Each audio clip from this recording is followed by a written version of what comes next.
Tonight, we did elect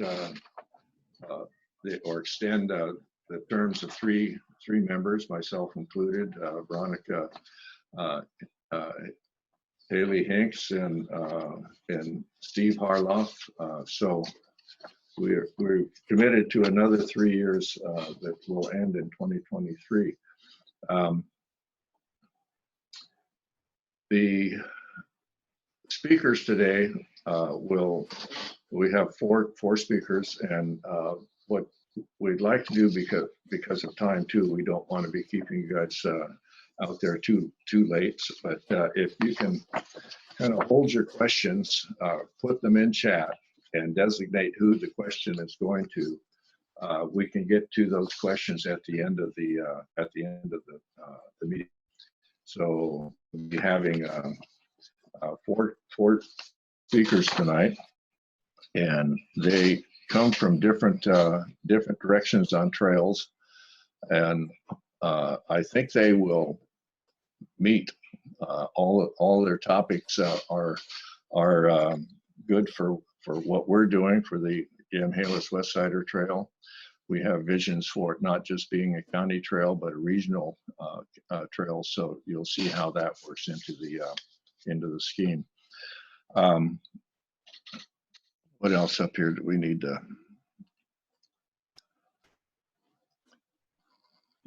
We talked in the regular meeting about membership. We are recruiting for membership, trying to build our membership. And the first meeting is a members only meeting. It's members have voting rights, so that's why it was a separate meeting from the public meeting. But we are recruiting for members, and hopefully we'll be recruiting also a person who would like to be chair of the membership committee. So we are recruiting for volunteers as well. With that little introduction, do we have all of the board members? This is really difficult when we can't see everybody at once. Wayne, I believe only speakers are going to be on camera. Okay, so but I don't see the board.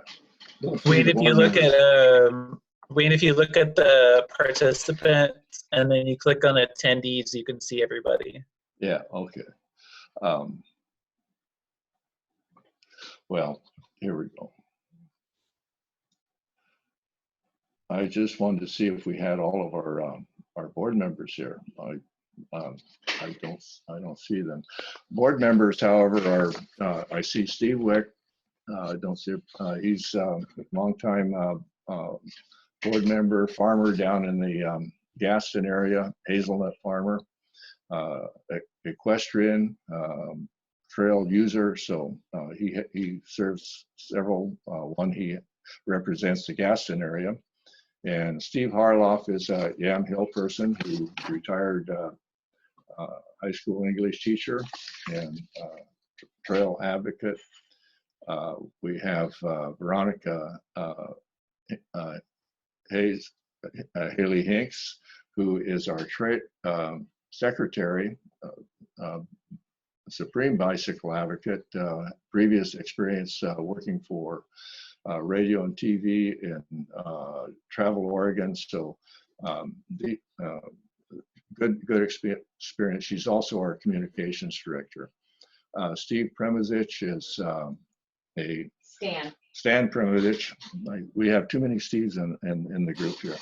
I just wanted to add another. Stan has been a county commissioner. He is a longtime school board member for McMinnville School Board. He's on a number of other boards, the Yamhill County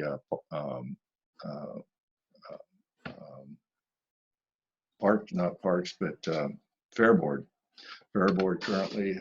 He is on been on a number of statewide highway ODOT boards. So good,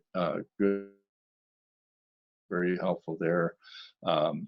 Ken Wright, local vintner, winemaker, and business person in Carleton, promoter and supporter of many of the causes that go on in Yamhill County and Carleton, especially Carleton Yamhill. What am I missing here? Carol Foley is our grants writing committee chair. She has a professional background in research, along with her husband, which is very good when you're doing grants. And I think I got everybody. I don't know that Larry Klimek is a local business person, Yamhill business. He owns a logging company. He grew up on the what is now the Banks-Vernonia Trail. The family farm is still along now the Banks-Vernonia Trail. So he comes with a varying background and a strong supporter of trails, just because he saw that trail being built. His family in opposition and now in total support. So a good advocate, a good person to have on the board in that respect. Did I forget anybody? I don't think so. Okay, let's jump into it then.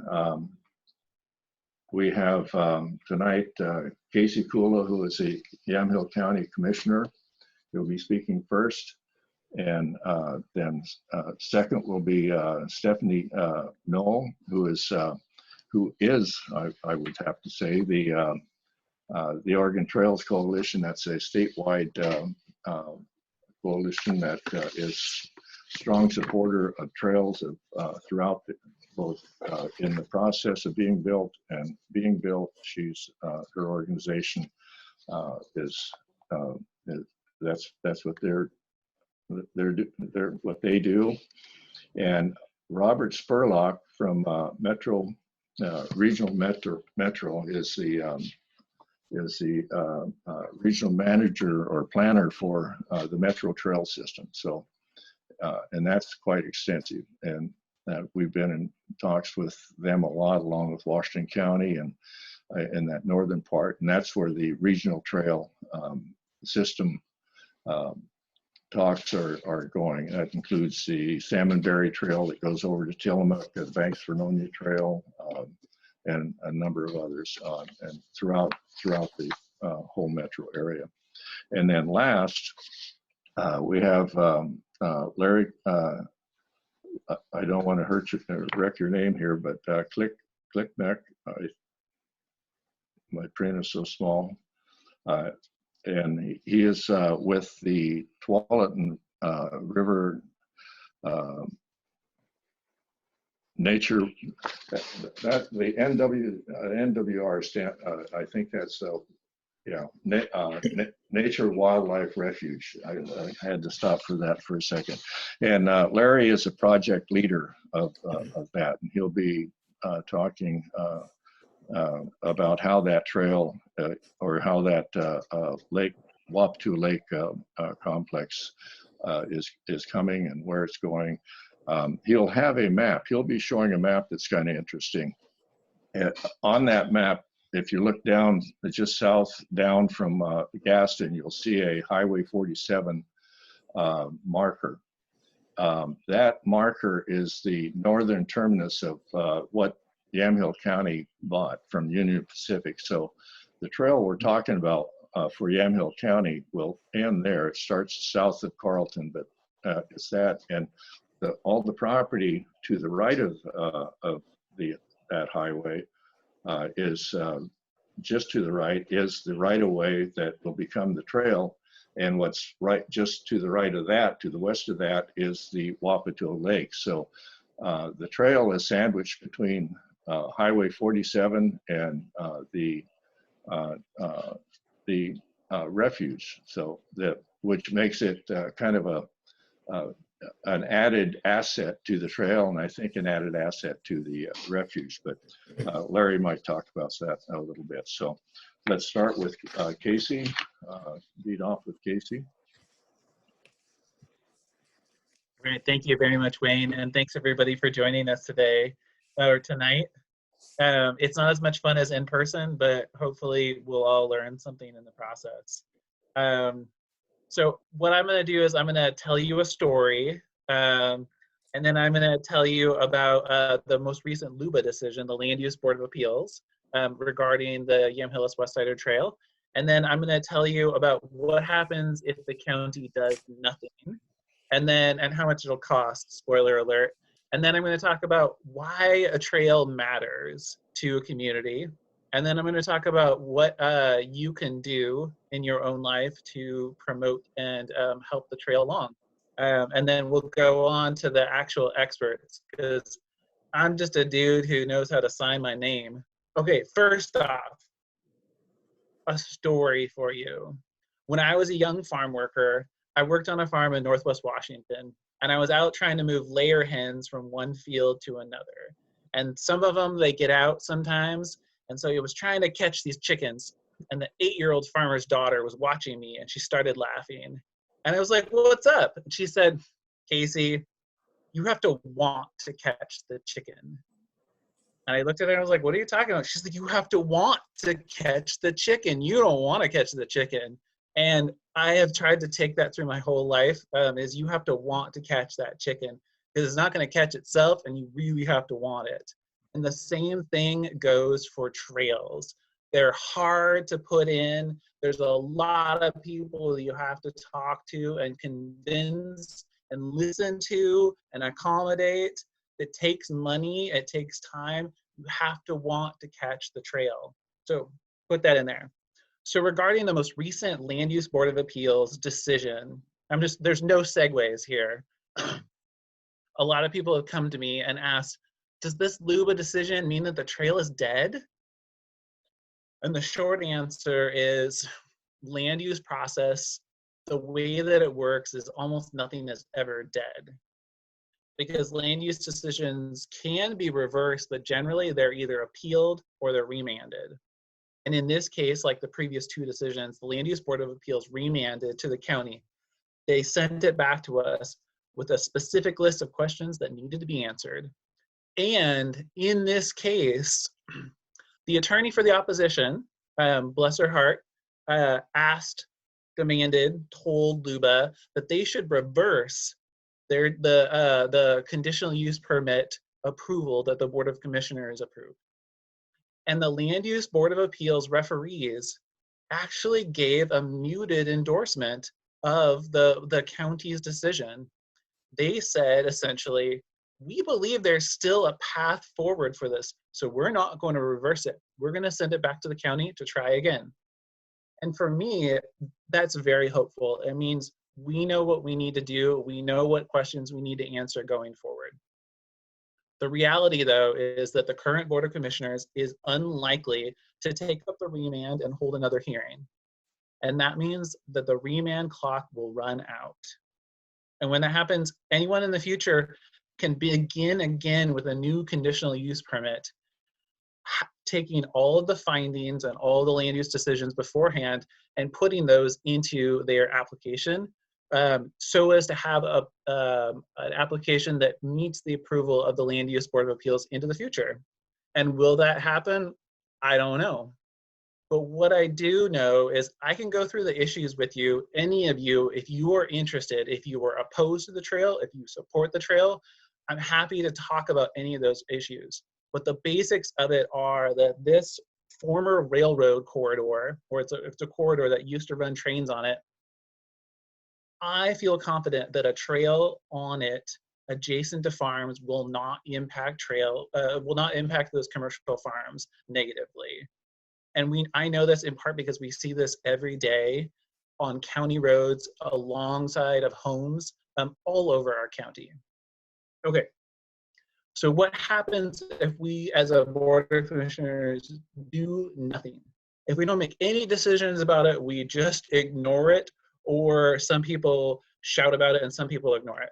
What happens is it triggers a clawback mechanism in 2 different contracts that Yamhill County has with the Oregon Department of Transportation or the Oregon Parks and Recreation Department.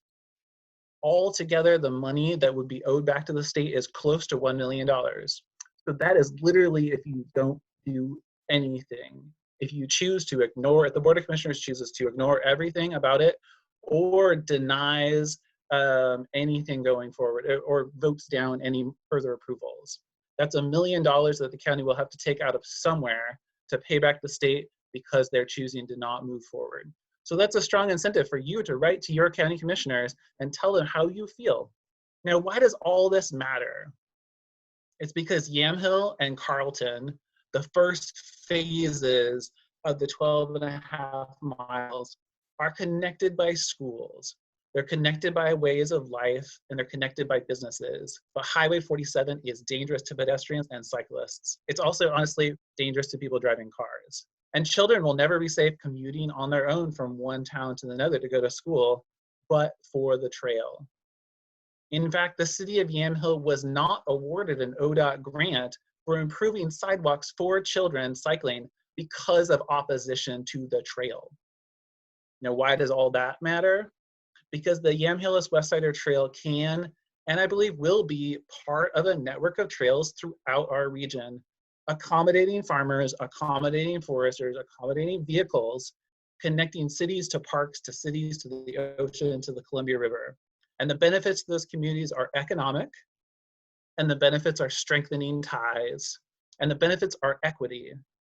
And what I mean by equity is that people who can't afford a car are severely limited in their ability to experience nature, to visit parks, and to get out and exercise. And denying people access to trails denies their need to be outside safely. And if we can connect places by trail, people can improve their health, people can make money, and people can build the ties of their community. Okay, so what can you do besides send emails to your county commissioners? First, you have to want to catch the chicken. And all of us can advocate for the trail and for more trails like it. ODOT always needs to hear from you, the Oregon Department of Transportation. You can engage in the master planning process that's happening right now. You can reach out to our legislators who, as it so happens, are sympathetic to the trail despite their connections to community members who are opposed to the trail. I think I said that well. And you can tell everyone how excited you are to visit friends in Yamhill by the trail. And you can tell friends how excited you are to ride your bike to the Carlton Bakery from Yamhill, or to get your horse out, starting at Gun Club Road eventually, and riding all the way to the Wapato National Wildlife Refuge, where you can tie up your horse and go for a walk. Remember, never doubt the power of passionate people. People who want to catch the chicken, they can do anything. All right, that's all I have for now, but I'm going to take questions after the actual experts talk about trails in our area. But it's been great to be here. So you can reach me anytime, call me, send me emails.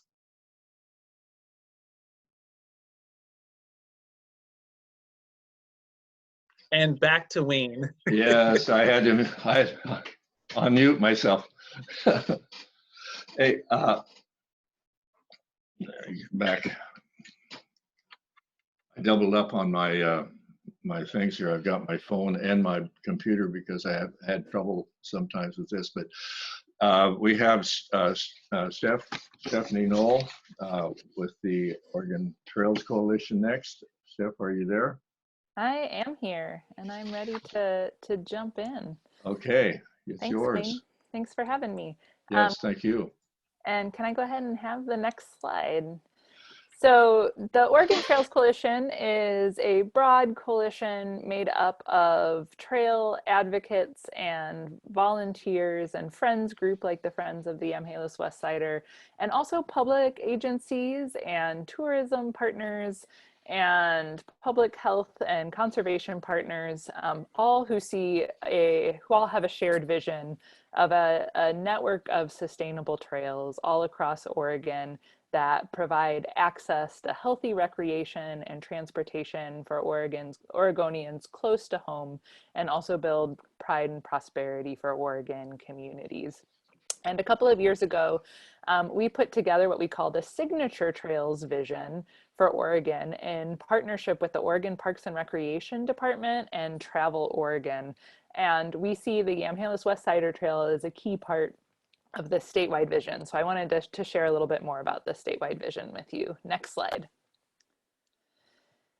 So signature trails will elevate pride and prosperity for communities across the state and provide amazing experiences for Oregonians in their own backyards. So first and foremost, the vision for signature trails is really that Oregonians deserve kind of world-class infrastructure for recreation and safe transportation right where we live. We don't want to see, Oregonians having to travel on highway shoulders in order to bike to school. And we also want people to have the kind of experiences in their own backyards that other people kind of travel to have those kinds of biking experiences.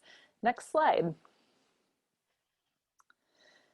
So currently there's some trails, when we say signature trails, we're thinking of trails really broadly. So everything from backcountry routes like the Pacific Crest Trail that provide those kind of wilderness experiences to multi-use paths and community paths like the Yamhelas Westsider.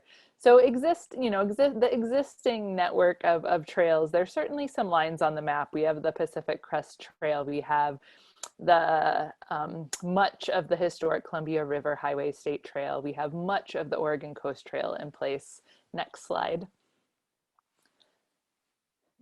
But our vision for signature trails in Oregon is that we have a much more robust network of signature trails that connect to some of the existing opportunities that exist, and just give much wider swath of Oregonians access to these experiences without having to travel outside of their communities to experience them. Next slide. So when we talk about signature trails, we want to emphasize that we're not just talking about the pavement or the tread on the ground. We're talking about providing access to landscapes and beautiful scenery, that we're providing experiences for people with a whole range of abilities and fitness levels, and as well as providing a kind of consistent experience, where folks aren't going to have trouble navigating the trail, or, and that goes for both locals and visitors alike. Trails that are easy to get to, and that have the kinds of local business partnerships around lodging, around restaurants, around services that wrap around the trail. Next slide.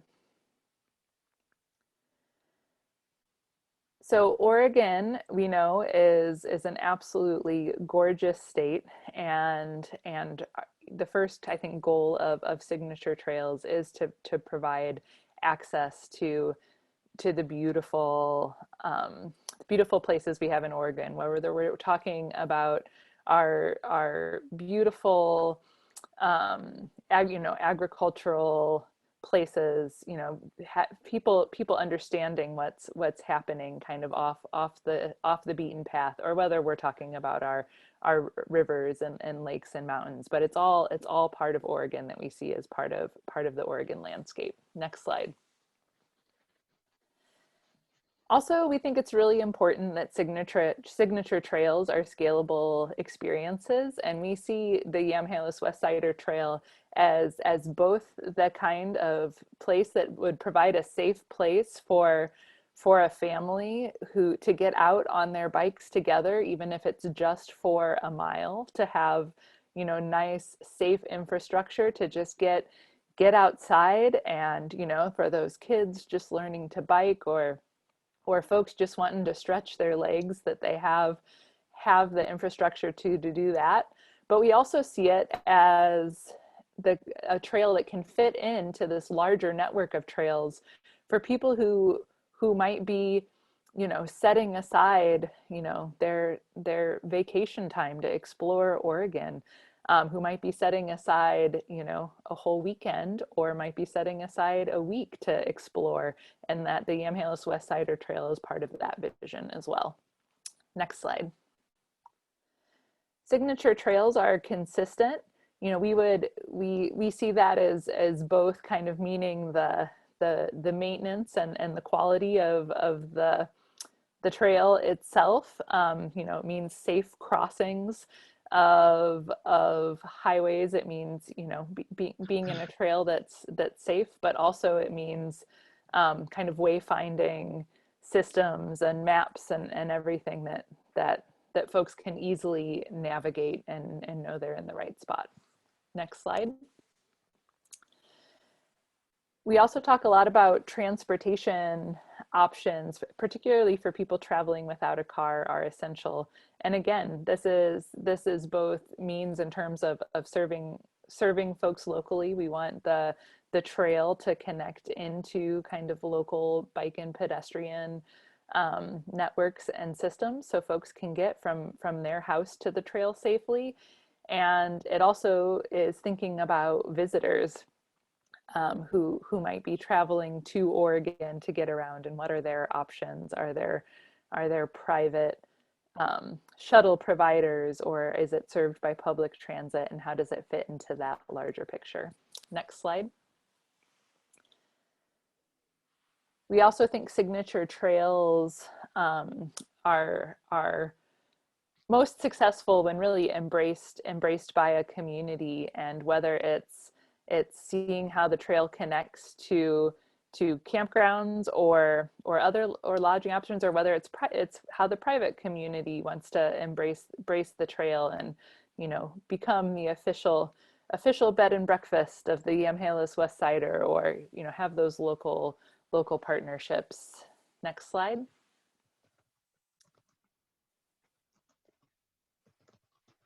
And, you know, that the hope is for signature trails to connect in with both, you know, potential outfitters or guides for the trail itself, but also folks who are interested in helping folks navigate how they can connect to other businesses and the community, how they can experience the full suite of things that the area has to offer. Next slide. Because again, we want the trail to be part and parcel of what the community sees as its offering. We want the local culture, food, art, etc., to all be a part of a seamless experience. Next slide. And lastly, just that there's cooperation between the various friends groups, you know, public agencies, land managers, to make sure that folks who are navigating the trail can find all the information they need in one place. Next slide. So in kind of achieving a signature trail vision for the whole state, everyone has a role that they can play. Next slide. So we know that it will take both collaboration and visionary leadership to get these trails. We all have to really want the chicken, as we just heard. And everyone has a role to play. So local community members and business districts need to shape the vision for how they want their local trail to integrate with their community, and with what they love about the place where they live. We need advocates and elected leaders to champion these visions for trails, especially when we're going after public funding and public investment in these community assets. We need our public agencies and private industry to collaborate to provide the infrastructure and services so that we can offer these seamless world-class experiences to locals and visitors alike. And likely, you know, well after a trail has been developed, volunteers will continue to play key roles in monitoring current conditions and participating in long-term stewardship of the trail. Next slide. And at the Oregon Trails Coalition, we're particularly focused on how we can be partners in increasing investment statewide in Oregon's trails network. We know that 70% of Oregonians use their local trails, and 55% of Oregonians travel kind of outside of their local community to use other trails in the state. And that was before COVID. We also know that our trails numbers are even further up. But this is all 2018 data. We know that that trails improve public health. We know that Oregonians put a huge value on trails, but we also know that we have kind of more than a $700 million funding gap between our vision for developing and maintaining our trails and the current investment happening. So we and our coalition partners are certainly in the business of preserving and increasing trails investments across Oregon. Next slide. So again, I just want to thank our partners, Travel Oregon and Oregon State Parks, in developing this vision, as well as acknowledge that all of our trails and this place is special to us, do take place on the ancestral homelands of a number of different tribal nations that were here before we came. And so that also is an important part as we move forward with how we continue to acknowledge and celebrate the full history of this place that we call home. So, and that's kind of the state vision, and happy again as other folks to take questions about how this local trail fits into the state vision. But I think next we're going to go to Robert to hear more about the regional picture. Robert, it's all yours. Thank you so much. Thanks a lot, Steph, and Commissioner Kulla as well. Great presentations. You guys are a tough act to follow.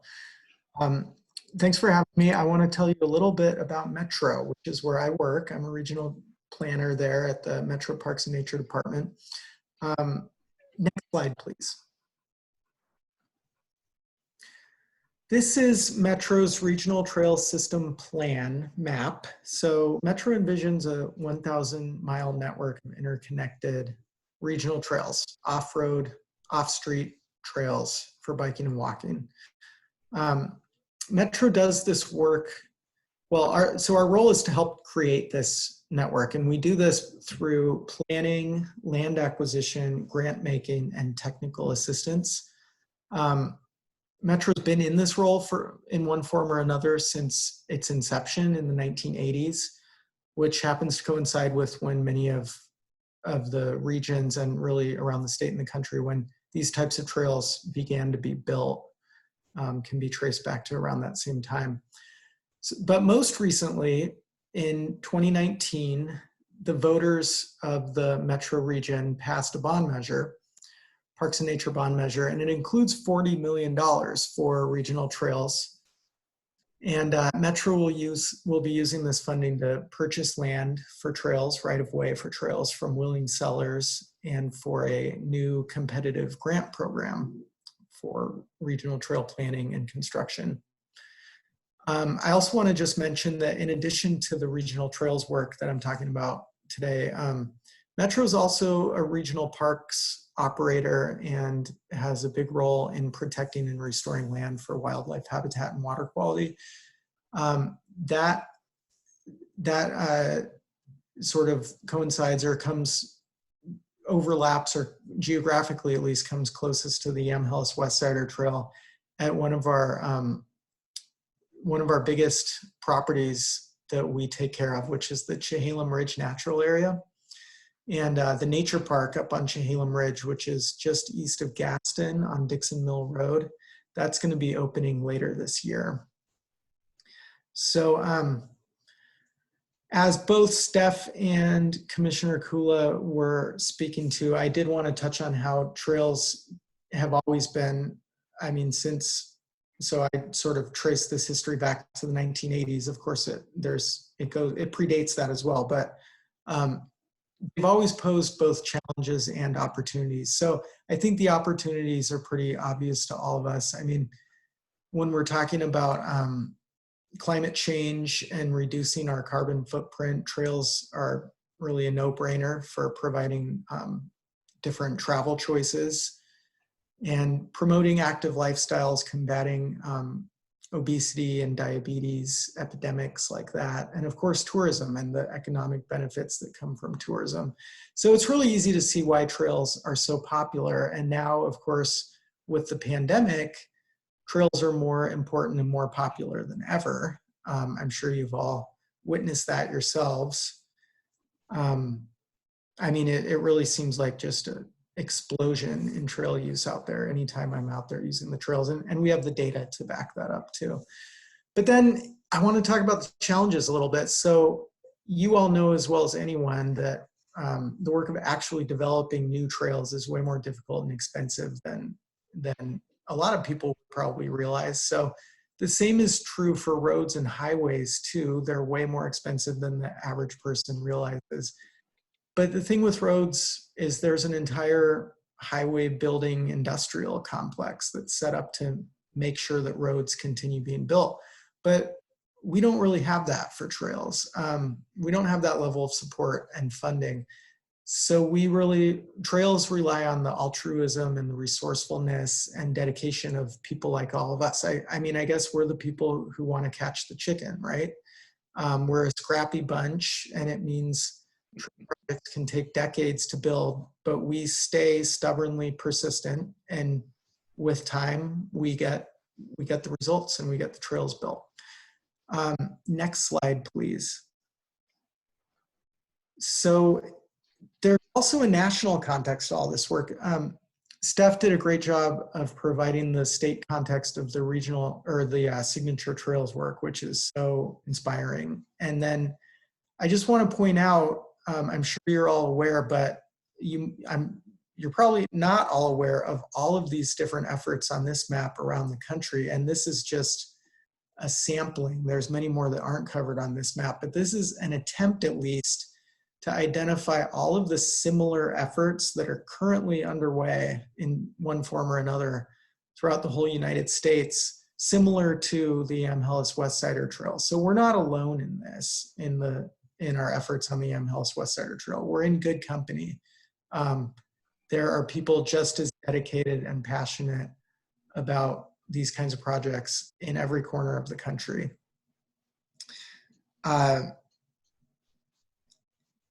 Next slide, please. So with the new Congress, there's a high likelihood that there's going to be a new transportation bill reauthorization soon. So projects just like these are going to be well poised to do well in that new transportation bill.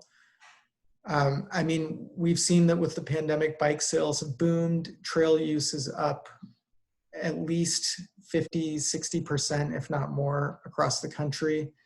And I'm pretty sure that our Congress people have taken notice of that. So this is another effort that's underway. This map here, this is the Great American Rail Trail, showing how one day there will actually be a trail just like the Yamhelas Westsider Trail that'll go from Washington, D.C. to Washington State. So again, this is part of, the Yamhelas Westsider Trail is part of a much bigger movement and a much bigger effort that,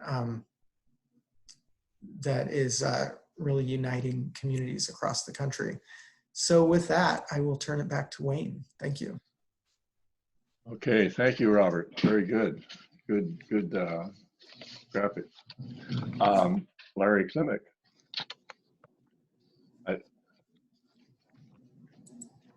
Larry, are you there? Yes, I am here. Okay, thank you for being here. Oh, you're very welcome. Thank you for the invitation. I appreciate it. And hearing some of the other discussion and talks, I can see where what we're looking to do really ties in with what the rest of the group is doing. And the refuge, Wapato Lake National Wildlife Refuge, when it was originally started back in 2007, you know, it always envisioned that there'd be public use out there and how it would fit in with the rest of the area. So, I mean, our first mission with the Fish and Wildlife Service and the refuge system is to restore habitat and wildlife and plants, in an area. But the secondary objective that we have is to work with our local communities and work with public use. And so with the National Wildlife Refuge, I guess we'll start with this map. As you see up in the top left-hand corner, it's part of the U.S. Fish and Wildlife Service. It's a federal agency. It's then within the National Wildlife Refuge system, and then the Wapato Lake National Wildlife Refuge, which we do manage in conjunction with the Tualatin River National Wildlife Refuge in Sherwood. So we've taken some of that experience and that information, that energy from dealing with the public at the Tualatin Refuge, and we're trying to relay that to Wapato Lake. And I know when I first got here about 3 years ago, I had a meeting with Tony Hall, the former mayor of Gaston, and one of the things that stuck with me that he said was, well, we want our own National Wildlife Refuge like Sherwood has.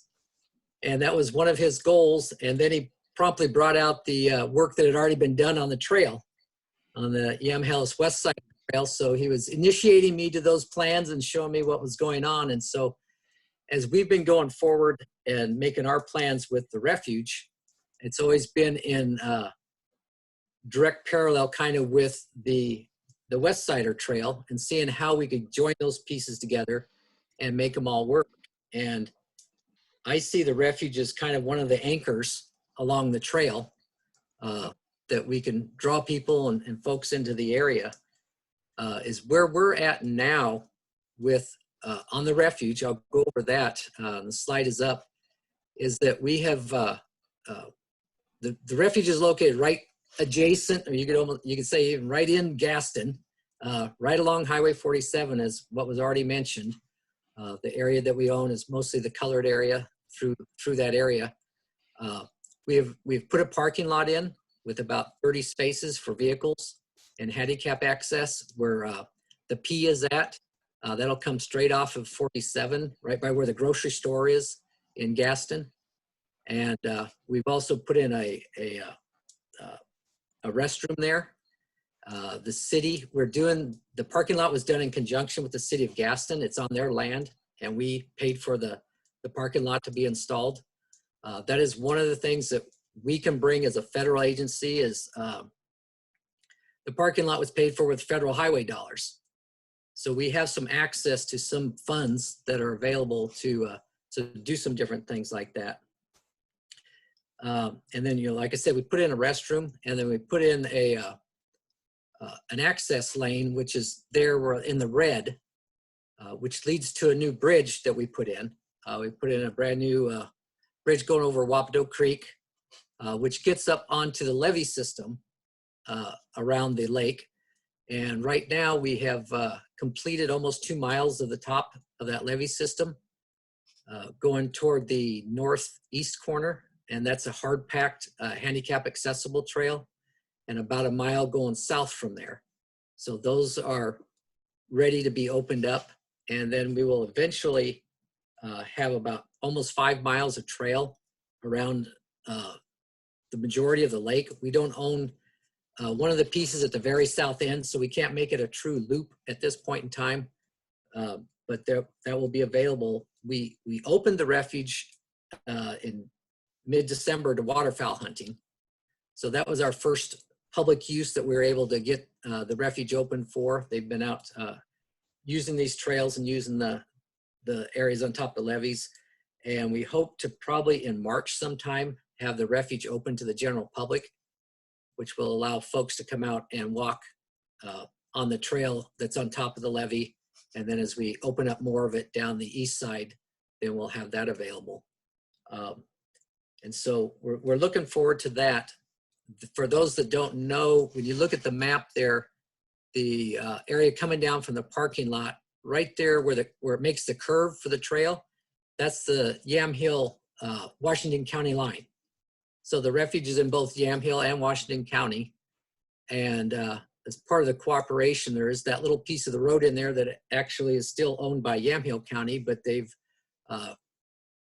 graciously are going to be kicking that over to the refuge, donating that to the government so that we can complete that little piece of the trail there. So we have a lot of interest and folks wanting to see this all done and taken care of. And originally, one of the ideas was because right in between 47 and our red line, that's where the rail line is at, right in that little sliver right there. So we would anticipate that folks would come up the trail and then, make that turn where the parking lot's at, and that would be the area where they would then jump off onto the trail to access the points from that area. We have had other discussions. Listen to Robert talk about Yamhill Mountain and potentially at some point in time connecting up with Yamhill Mountain with a trail. So we've had those discussions kind of on the side a little bit, and also looking at Hag Lake and connecting those three areas kind of as a conservation environmental area in this part of Washington County in order to kind of draw people into the area. So we're kind of looking at things from that bigger access also, from that bigger standpoint. We hope, we don't know when we'll be able to like completely finish out the whole loop on the trail, but like I said, we will get it opened up and get folks, coming into the area and using the area. One of the other things that we do bring to the table as a federal agency is a granting system called FLAP grants, which are federal lands access programs. And there is a lot of money, let's just put it that way, tens of millions of dollars in those accounts that access federal lands. And this is definitely federal land, and that would be one source of revenue as long as it connects, whether it's a trail, a highway, a road. I mean, it can be a lot of different ways, but as long as it's connecting federal land, we do have, there is access to those monies. And a lot of times it's like a 90%, 10% cost share where the federal government takes on 90% of it. So that is one thing to be looking at as we go forward with some of these plans to see what would work out for expanding the trail and everything. I think that's most of what I've got for now. And then if anybody has any questions, we can certainly answer any questions at the end, as everybody else has indicated.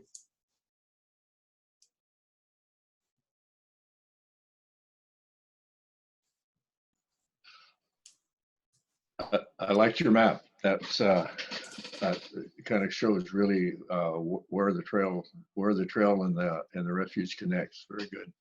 Yeah, Veronica, do you want to take over? Sure. So first off, I realize my name label says Rick Hinkus. I'm obviously not Rick. We had a little issue with my Zoom account, so I had to hop on my husband's at the last minute tonight, and I didn't even have time to change the name. I also wanted to make sure that folks are clear on the Q&A. You can submit questions via the chat feature, and then when we get toward the end of the meeting, I'm going to moderate those and kind of address them to whichever panelist I think is the proper one. And I think all the panelists can see the questions too, so if they want to jump in on something, they can also do that. So I wanted to talk a little bit about our communications planning. We have been in a bit of transition over the last year or so. The person who'd been doing our communications moved out of the area, and it's taken us some shuffling and figuring out how we're going to pick up the baton on that and fill her shoes, because she was doing a lot, we've realized. So we recognize that there are places where we could have perhaps been more vocal and more present recently, and we're addressing that, and we are going to be out there a lot more and providing a lot more information and communication going forward. And so we are actually working with a couple of contractors to help us put together a plan for that. We're working with Parachute Strategies to actually build a roadmap for a plan that will have us be more visible and getting more information out to all you supporters, but is also doable for a small all-volunteer organization. And then we're also working with Plan to Prosper Northwest, who is helping us do this webinar tonight, to do kind of the technical aspects and some of the design work and the actual on-the-ground work of getting those communications out. So we're very happy to be working with them and very excited about what that can mean for us going forward. So expect to hear more from us. As I said, we'll be getting back on doing more regular Facebook posts. We'll be exploring other social media channels as well. We will get our email newsletters back to going out regularly. So if you are not signed up for our emails, I think most of you probably are because that's how you originally heard from this about this. But if you're not signed up for our emails, I think we're going to put a link to a Google form in the chat feature where you can sign up both to volunteer or to receive emails and get yourself on all our lists. We also will be updating our website. Longer term goal to completely redesign it, but in the short term, just bring it more up to date and up to speed. That's not the place for breaking news for us. It's more of the in-depth history of the trail, frequently asked questions, and of course, donation and membership information, because that's very crucial to us being able to do any of this work. So going forward with changes at the county level and figuring out how they are or are not going to respond to LUBA and other decisions going forward, it's going to be really crucial for our supporters to stay informed and to make your voices heard. Our experience has been there is such widespread support and excitement for this trail in our community, and we just really need to make it known how many people really want to see this happen. So ways that you can help us in our communications effort, when you see our social media posts, share them with your friends and relations. You can write letters to the editor or op-ed pieces for our local newspapers. You can write letters to our county commissioners, as Casey suggested. When there are trail issues being decided by the county commission, providing testimony for public hearings is really, really crucial. Also, to do all this work, and we're probably going to be launching an Instagram channel, we need lots of pictures. So if you have photos or you want to take photos that you think would be relevant to the trail, we would love to have those. So photos of other trails and people using other trails, kids and families walking and cycling and horseback riding. I will say any pictures with children in them, you also have to provide us with permission from their parents or guardian to use that picture. But examples of town scenes from the communities along the trail, because connecting these communities is really such an important part of what we're trying to do. Even pictures of the highways and roads, the dangerous roads out there that we're trying to get our bicycles and pedestrians off of. There are places where we can use that. Landscapes in the area. So anything that you think would relate to the trail and you don't mind sharing and having us put out in some of our communications would be great. You can send those to that info@yamhelaswestsidertrail.com email address. And then if you'd like to be even more involved in helping with the communications effort, we are going to be resurrecting our communications committee. We need help. There's just a few of us on the board, so we need lots of volunteers to help us do all that work. And again, the Google form is a place where you can sign up to volunteer and say in what area you'd like to volunteer. And we will also send out a link to that Google form on a follow-up email that we'll send out a few days after this meeting. So look forward to hearing from all of you and working with you in the coming year. And I think I will hand it back to Wayne now.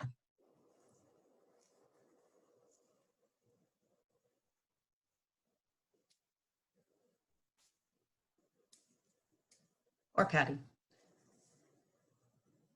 I'll take it. Next on the agenda, we've got the funding plan and membership for 2021. I may be new to some people. I was nominated to fill a position on the board last fall as the treasurer, so I'm happy to be working with the group, and I can attest to how much time and energy the group has put into getting to where we are today, and look forward to, you know, this trail coming to fruition at some point in time. The meeting that we just held earlier with the membership, they approved a budget for 2021 with an expected revenue of $20,000 from dues and donations.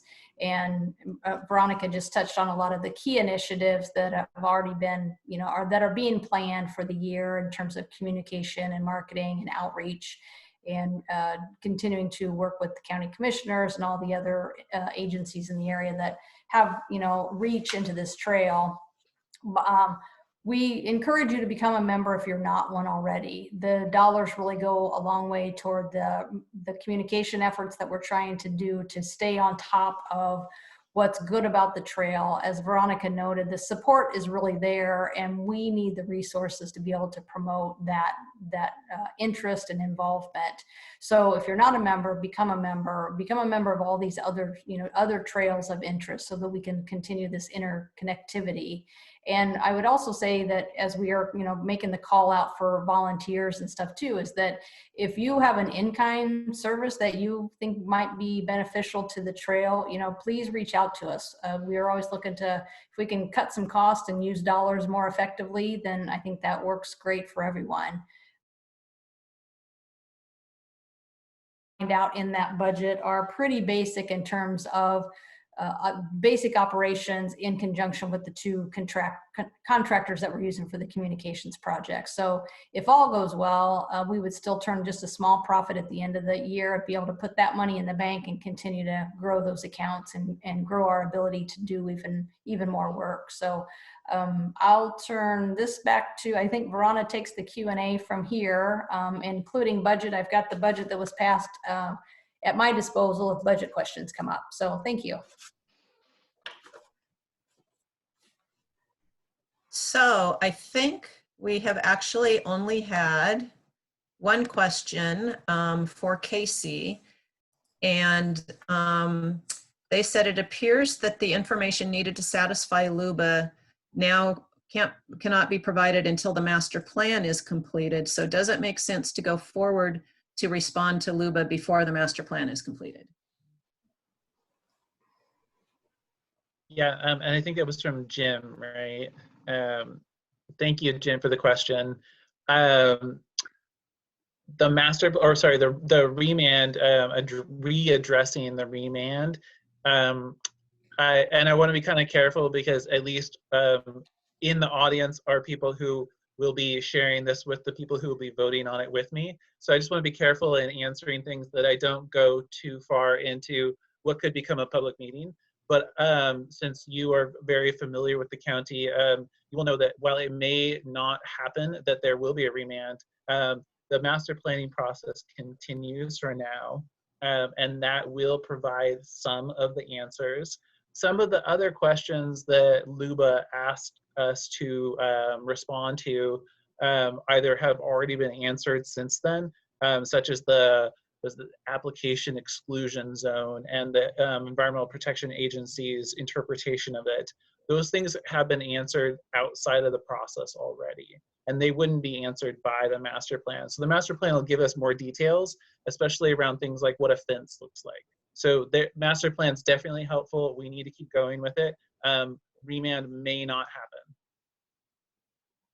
It's a sadly incomplete answer, but thanks for asking it.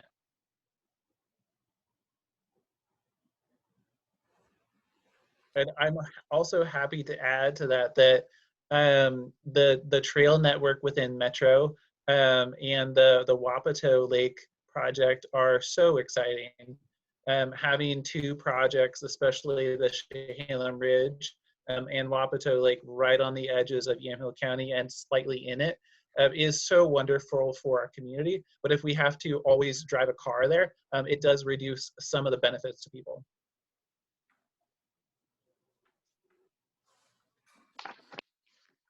So I think that's it for questions. That was the only one we had. That was it. Okay, Larry, again, thank you for being here. And we haven't really met, but you see we've got faces now. And hopefully we can continue with any dialogue regarding the Wapato, along with Casey, because it's a county thing too. That's an important thing going on there. Appreciate that. Right, and be more than happy to have any of you come out and we can show you around. We have some restrictions because of the COVID, but we can do some distancing and get folks out there to show you what's going on. That'd be great. That'd be really good.